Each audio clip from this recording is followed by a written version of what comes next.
Hi, today is December 28th, 2025, and this is Mobile View's mini podcast 51.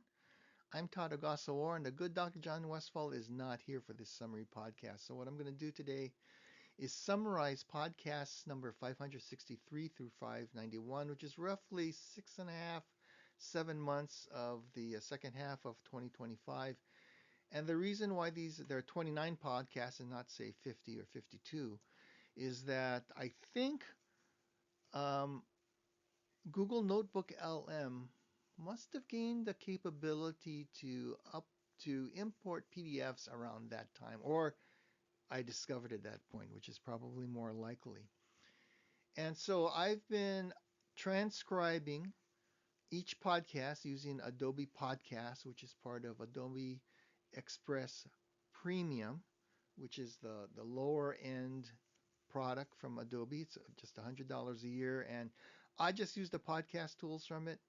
And for me, it is well worth the cost because it does such a fantastic job of things like transcribing audio as well as uh, editing video using a text editor. In other words, you select text and you can delete stuff or you can fix things. It's fantastic.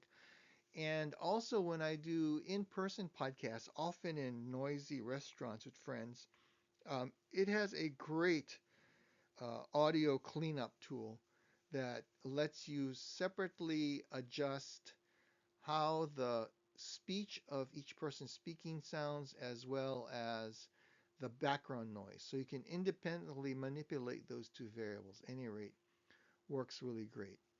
All right, let's see if I can get through this. So before we get started, I wanted to thank some old friends who were guest panelists with John and me in these 29 podcasts. There were more in the past, but these three in particular, Jared Kuriva, who spent the podcast number 563 with me, discussing in person various kinds of headsets, a mostly augmented reality type, which he is sort of a specialist in as an end user, and also our mutual friends Swen Johansson and Don Sarcinelli, who joined us for I think over half a dozen podcasts. I'm kind of counting through them right now. So thank you to those folks for joining John and me over this half a year or so of 2025. Now, one of the things I'm going to try to do is one of the things I found is that if I forward through the slides, I cannot go backwards. So I got to try to click through without clicking too far. So let's try that. All right, slide number two. I just wanted to note that there are a bunch of tools that are used. So as I said, it's recorded in Google Meet. I used I used Adobe Podcast to create the transcript, and I use Adobe's free uh, PDF to PowerPoint converter. It's a web-based service to transform the PDF from the transcript or of the transcript into a PowerPoint slide. And now I'm using PowerPoint on Windows 11 to record this podcast and hope it goes well. Like I said, I found out if I click too hard and skip over a slide, I can't go back. So, slide number two. One of the things that I've noticed about how John and I approach the podcast each week is that I tend to focus on very specific products and services that I'm interested in, that I'm playing in. And John is a more big picture guy. And so you'll see that there's this discussion of tools. That's mostly me, although John talks a lot about tools too, as well as what Google Notebook LM decided that is called the tension. It categorizes the tensions, the persistent human, economic, and psychological frictions that emerge from using the tools. Um, and I think that that kind of alludes to some of the rants and mini rants that John and I have when we complain about various things. Slide number three. Uh, like everybody else, my goodness, John and I have talked a lot, maybe too much about AI. It has, well, it's become like everything, right? It's the topic of everything these days, no matter what you do. And John and I have been interested in this stuff for years, way before ChatGPT emerged in the late fall of 2022. And John, I think, uses more ChatGPT. And so we've discussed ChatGPT's various versions. I tend to use Google Gemini a lot more, and I'm especially having a lot of fun with its Nano Banana Pro imaging engine that was updated just a few weeks ago. It is fantastic.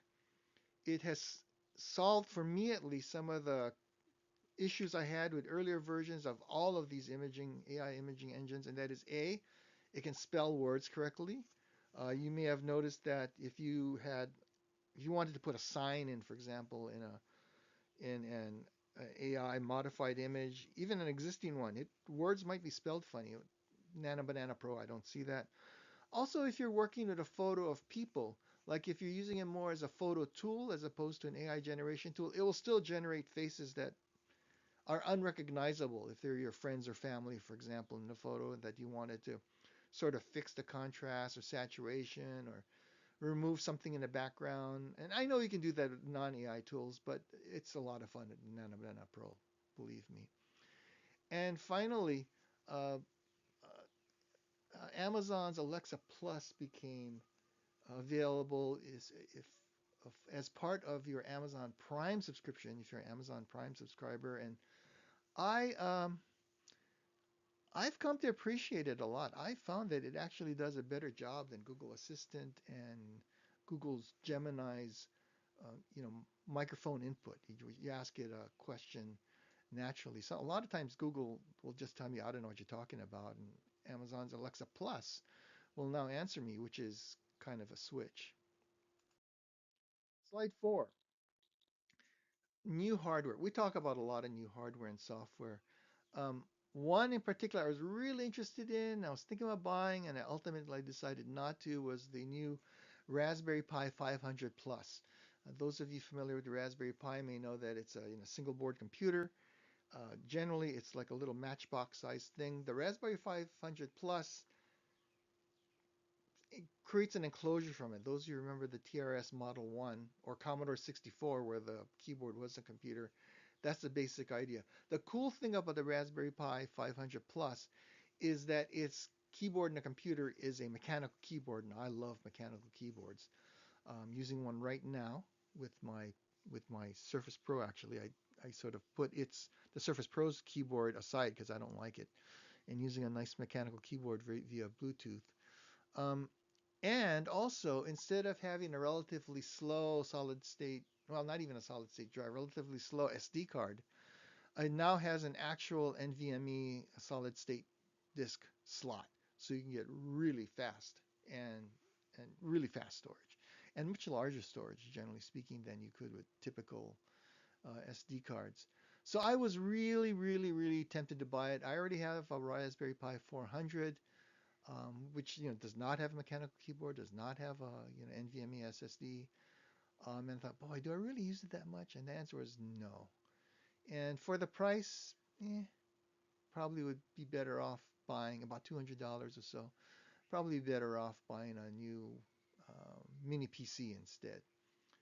The other thing, though, I found interesting was if I've done a couple of Insta360 X4 cameras, this is the previous generation, to create 360-degree videos. The new, actually, it's not new. It was about 6 months ago. So back then, the new um, X4 Cameras Studio had a new feature to create a picture-in-picture talking head video seamlessly while overlaying on a 360-degree photo. So you know, you could sort of have a talking head describing the scene you are showing in a 360 video, which I thought was pretty cool. I have not tried it, to be honest. And I think our friend Sven Johansson mentioned the MOFT, the MOFT Dynamic Folio, which is reasonably affordable. It's like $50, which is cheaper than what Apple has for their iPad case. And he really enjoyed and thought their origami-like design to have 27 different stand positions from this one fold-over case was really clever. So you can go back to one of the podcasts to hear Swen talk about that. Okay, slide number 5. Wearables. A lot of this came from the discussion with Jared Kariva, as I mentioned earlier, but also other things. So, um, one of the things that was announced but not yet available are the various Google XR headsets. Their extended reality headsets that I guess are going to be coming out in 2026. I think some prototypes are shown in 2025 and they looked pretty good. Their prices are still a little high, but not as high as Apple's Vision Pro, which is around 3,000, I think. The XR devices are about half that price. So from that point of view, it's much more affordable. Still not cheap, but then what is? The other thing that we really found interesting was I moved from the original first generation AirPods Pro to the AirPods Pro 3, and I found that the foam-filled ear tips not only created a better seal for me um, for noise reduction, but also they don't fall out as much. So I still have a hard time wearing earbuds that don't have a little over the ear hooks to keep them on. But I will say that the AirPods Pro 3 stay in my ears much, much, much, much better than the original AirPods Pro, first generation, as well as some other earbuds I've tried, like the Amazon Echo Buds and some other really nice ones. For whatever reason, my ears do not do well with, in terms of just keeping those earbuds in, and I just have a better time with over-the-ear hooks for mine. But this really does help. And I have some new third-party ear tips that I'm going to try to see if they're maybe a little bit larger. I think they're a little bit larger than what Apple provides, and we'll see how that goes. John, who is he's not an amateur locksmith, but he finds locks very interesting. I know he's played with a whole bunch of electronic and mechanical locks over the years, and he's been looking at the Linda LNDU Smart Lock, which he had a lot of good things to say about. Slide 6. Oh, this is John. Mostly John, although a little bit of me. So, tension number one, the economics of user psychology. This is not psychology like the way psychologists might talk, like John might talk about it, but more in the way real, well, not real people, regular people, non-psychologists like the rest of us talk about it. Subscription fatigue. Are we all tired of paying subscriptions for everything? And I'm not sure I like what I'm not sure I like what Notebook LM titled this thing, Justification Through Girl Math. I'm not even really sure that means. A term used to describe the mental accounting used to justify purchases. Not sure why that depends on your assigned gender, but whatever. Uh, yeah, so $20 a month is less than four venti coffees, that kind of thing. Slide 7.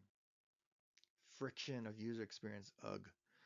Poor app design, post-update instability. Oh boy, yes. I'm having that now. After Apple updated iOS to from what was it, 18 to 26, because they're now going by year, I have had no end of problems with Bluetooth stability with my iPhone. And by that I mean I get a lot of drops where I did not used to with the exact same headphones, AirPods Pro 3, Powerbeats Pro 2, Clear CLEER, one of my new favorite brands. Um, Great headphones, no problems prior to iOS 26. Lots of problems where they just drop while I'm walking and I don't know why. And I guess a persistent friction is more a rant. And the last thing that on this slide is confusing corporate strategy. And we use Microsoft Office as an example. By the way, Microsoft has confused the heck out of both John and me in regarding what they're doing or what they've done with what used to be the Microsoft Office app for iOS and iPadOS and Android and even the desktop. It used to be a very useful, easy to understand tool that gives you access to the various Microsoft Office components, but now they've co-piloted it to too much, in my opinion. Um, I just want to see my files. I want to, edit a Word document or create a PowerPoint. I don't need Copilot in front of me all the time. I will ask for it when I need it. Like if you need help from a friend, a really smart friend, right? You don't want them in your face 24 hours a day whenever you do something. So yeah, that's been driving us a little crazy. Slide 8. Oh, um, I'm a bit older than John, more than a bit older, but even John's old enough to have some nostalgia about technology that we've gone through over the decades. And so, we talked about the various, blue screens of death and so forth, which they have now, Microsoft has changed from blue screen to a black screen of death. So you no longer have blue screens, I guess you could say. The news that AOL, America Online, was ending dial-up service, which John and I did not know still existed. So that ended in 2025. And our fond memories of obsolete tech. Both John and I were Windows Mobile, Windows Phone Most Valuable Professionals, which is sort of an honorary title awarded to outsiders, people who do not work at Microsoft necessarily, but who have contributed to the general body of knowledge in terms of helping other users and stuff. And John and I and Swen and Don and Jack Cook and a whole bunch of our other friends who've been on the podcast, that's how we all met. So we talk a lot about that. Um, anyway, going on to slide number 10. Oh boy, I hope I didn't skip a slide. Social fabric of technology. Some of you might know that if you have iOS and Android users texting each other on an iPhone at least, other iPhone text messages are in blue bubbles, and Android or something not iPhone, not iOS, are in green bubbles. And that's, sort of a elitism, as some people think. I don't think so. They're just different. It did create a couple of problems in terms of how you can send messages, in particular from the iPad. So on the iPad, you could always send an iMessage from an iPad to an iPhone and vice versa. But it was only, I think, about two or three, maybe two generations ago that the iOS, iPadOS finally let me send messages from an iPad to an Android phone. So, at least that gulf has been closed just a little. And we also discussed the augmentation of social interaction um, that may happen when AR glasses become a thing. So we'll see about that. And then we tried to connect the dots, especially again with AI. But we, we talked a lot about all kinds of things, including AI and smart locks and software that I've never heard of or John hasn't heard of. And we shared with each other the fact that AirDrop now works between Android and iPhone, finally, right? That only took over a decade. Um, some of the psychological tensions about preference for personality over pure accuracy by these AI models, uh, user experience tensions, and some of the, mostly John, I think, because I'm retired, working with folks who don't seem to want to use time-saving tools even though they're right there and maybe even free in front of them. Okay. And we also talked a lot about AI as a mirror of the self. It's what does it mean to interact with AI? I kind of just want to use it as a tool. I'm not really thrilled the fact that it tries to be so friendly, so to speak, or maybe overly friendly. I would prefer if my AI had less of a personality, but hey, maybe that's just me. And finally, slide 13. This one, I hope you can read it. I won't read it for you, but it has some quotes from various of us during the podcast talking about subscription fatigue, AI personalities, what I was just talking about, resistance to change, and tech nostalgia. So that summarizes what we're talking about. I hope I didn't go too long for this mini podcast. Again, I didn't write a script. I just had some notes in the beginning and then I winged it, as you can probably tell. So that's it. Mobile Views Mini Podcast 51, and that's a wrap.